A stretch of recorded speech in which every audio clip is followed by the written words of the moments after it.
Welcome to football দুনিয়াতে ভিডিওতে সবাইকে স্বাগত। তো এই ভিডিওতে কয়েকটা খুব গুরুত্বপূর্ণ আপডেট তোমাদের সঙ্গে শেয়ার করব। তো খেলা নিয়ে সত্যি কথা বলতে গেলে নতুন করে কিছু বলার নেই। অত্যন্ত খারাপ, এর থেকে খারাপ আর কিছু হতে পারে না। যদিও ইস্ট বেঙ্গল ভালো ফুটবল খেলেছে, দিয়ামান্ত কোচের অভাব এবং ইস্ট বেঙ্গল এক শ্রেণীর সমর্থকদের প্রিয় প্রফেসর, তাকে নিয়েও আমি আর কিছু বলবো না, অনেক কিছু বলেছি। বোরাকে ছেড়ে দেওয়া, ক্লেটন সিলভারকে রিটেন করা, প্রভাত লাগরা যিনি আজকের অনবদ্য ফুটবল খেললেন, সম্পূর্ণ ফিটই থেকে মনে হলো তাকে আনফিট বলে, এবং ইভেন তাকে আনফিট বলে নিয়ে আসা হয়েছে এরকম অ্যালিগেশন দিয়ে দেওয়া।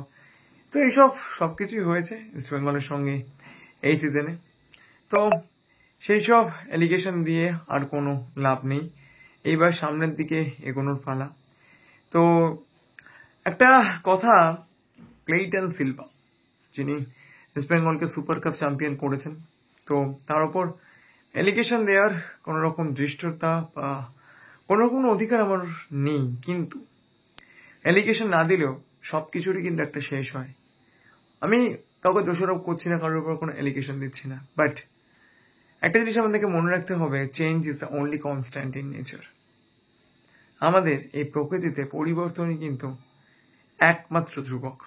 তো সেই জন্য ডেভিড বেকহামকেও কিন্তু একসময় ম্যানচেস্টার ইউনাইটেড ছেড়ে দিয়েছিল, ক্রিস্টিয়ানো রোনাল্ডোকেও রিয়াল মাদ্রিদ ছেড়ে দেয়, করিম বেনজিমাকেও ছাড়তে হয়েছিল রিয়াল মাদ্রিদ।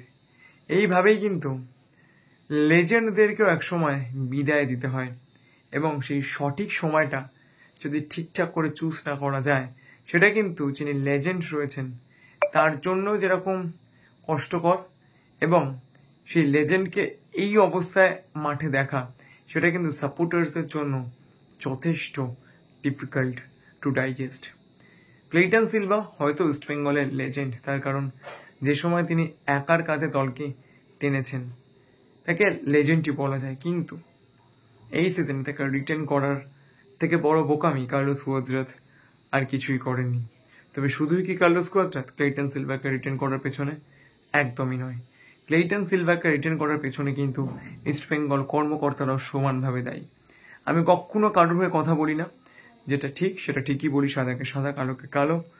তো সেক্ষেত্রে ক্লেইটন সিলভাকে কিন্তু একমাত্র কার্লোস কুয়াদ্রাত রিটেন করেননি।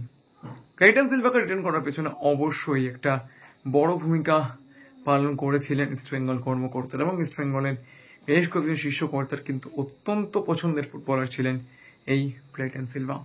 তো শুধুমাত্র কার্লোস কুয়াদ্রাতকে ক্লেইটন সিলভার ও রিটেনশনের ব্যাপার নিয়ে অ্যালিগেশন দিয়ে কিন্তু কোনো লাভ নেই, তার কারণ ইমাই ম্যানেজমেন্ট তারা কিন্তু বারবারই ক্লেইটন সিলভাকে ও রিলিজ করে দিতে চাইলেও কিন্তু তৎকালীন east Bengal coach Carlos Cuadrat এবং ইস্ট বেঙ্গল ম্যানেজমেন্টের এক অংশ এবং ইস্ট বেঙ্গল কর্মকর্তাদের একটা বড় অংশ, এবং সেই কর্মকর্তাদের মধ্যে দুজন কিন্তু Emami east Bengal FC private limited কোম্পানির বোর্ড অফ ডিরেক্টরসেও কিন্তু রয়েছেন। মূলত তাদের ইচ্ছাতেই কিন্তু ক্লেইটন সিলভার রিটেনশনটা হয়। তো এবার গুরুত্বপূর্ণ ব্যাপার হচ্ছে what next for east Bengal. তার কারণ খুব খারাপ সময় তো কাটিয়ে উঠতে হবে, জানি না এই সিজনে কতটা পসিবল। তো অস্কার ব্রুজেন, যাকে ইস্ট বেঙ্গলের কোচ হিসেবে ভাবা হচ্ছে, তো কালকে তোমাদেরকে বলেছিলাম অস্কার ব্রুজেন কিন্তু দুজন ইস্ট বেঙ্গলের এক্সিস্টিং ফরেনারকে ছেড়ে দিতে চাইছেন। তো তাহলে এবার বলেই দিই যে সেই দুজন এক্সিস্টিং ফরেনারকে অবশ্যই একজন ক্লেইটন সিলভা, তার বদলে রফসান রবিনোকে তিনি নিতে চান, এবং তিনি কিন্তু ইস্ট বেঙ্গল ম্যানেজমেন্টকে পরিষ্কার জানিয়ে দিয়েছেন যদি তিনি দায়িত্ব নেন, এই ইস্ট বেঙ্গল টিমের রেসপন্সিবিলিটি নেন, তাহলে কিন্তু রফসান রবিনোকে তার সেটআপে চাই। তার সঙ্গে কিন্তু সাউল ক্রেসপো। শুনতে খারাপ লাগলেও এই কথাটা আমি আজকের পেনাল্টি মিসের উপর বেস করে বলছিলাম। তার শরীর খারাপ থেকে দেখে বোঝাই যাচ্ছিল যে তিনি খেলার জন্য পুরোপুরি ফিট নন। তিনি যথেষ্ট তার প্রফেশনালিজম শো করেছেন, কিন্তু অস্কার ব্রুজেন সাউল ক্রেসপোকেও চাইছেন না।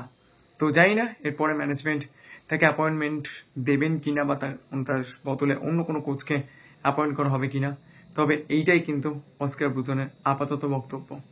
তো যদি ভিডিওটা ভালো লাগে লাইক করে দিও, মনে করে আমার চ্যানেল সাবস্ক্রাইব করতে ভুলো না, তার কারণ এই চ্যানেল সবসময় সত্যি কথা বলে, ফুটবল দুনিয়া কাউকে ভয় পায় না। তো চলো এখনকার মতো এই পর্যন্ত, দেখা হচ্ছে পরের ভিডিওতে।